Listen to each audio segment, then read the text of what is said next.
Theresa May has tasked officials with creating a solution to ensure the UK's trade with the remaining EU 27 is not hurt as a result of Brexit, and ensure a hard border decently emerge on the island of Ireland. One approach involves the UK government collecting tariffs on behalf of the EU as part of a customs partnership with the bloc. However, the Prime Minister failed to secure the necessary backing needed by defiant cabinet ministers. This would see the UK apply the EU's tariffs and rules of origin to all goods arriving in the UK that are intended for the EU. Westminster would track goods bound for the EU and then reimburse Brussels for the difference. The Prime Minister's second solution uses technology and a trusted trader scheme to avoid hard border checks becoming necessary in Ireland. Jet Brexit news. Theresa May faces a tough decision on the customs union's likelihood of these technologies actually being usable by the time Britain will need to deploy them at the end of the Brexit transition phase in December 2020 is very slim, according to a Whitehall source speaking to The Telegraph. They said, "The estimate is that it would take 5 years to get the new technology up and running." Ollie Robbins said it could be done by 2020 at a pinch, but most people think that even 5 years is an optimistic estimate. The Remainers will try to use it too. Keep us in the customs union for good, and they will then argue that we might as well be in the single market as well. The frustrating thing about all this is that Number 10 has not done the work to prepare us for leaving the customs union.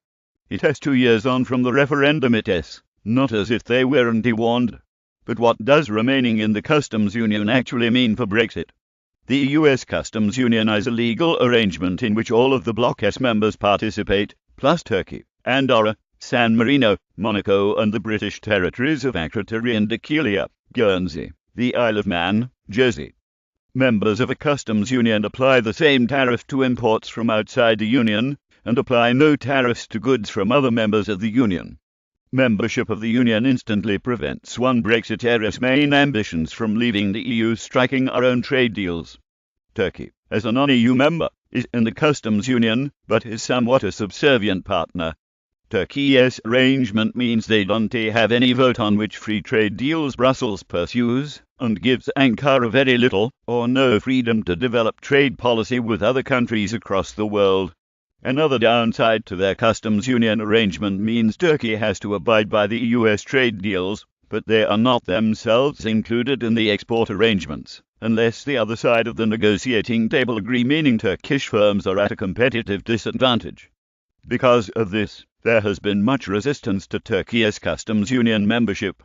If Mrs. May was to pursue a similar arrangement, it would also put her already fragile cabinet at risk of collapse. Brexit Secretary David Davis hinted he was prepared to quit over the customs union row. Friends of Mr. Davis told the Daily Express that he is extremely frustrated and feels he has been cut out of decisions. A source close to Mr. Davis has said that his final decision is very much dependent on what happens at that meeting. It is pretty crucial.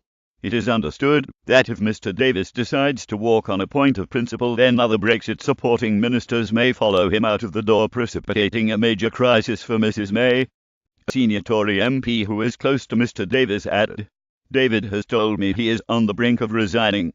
He is completely fed up. Policy is being completely directed by Ollie Robbins, who does not support Brexit and has pushed this ridiculous customs partnership proposal. I think he feels he can't achieve anything anymore the way things are, and fears that he may get blamed to an unacceptable fudge which could be extremely damaging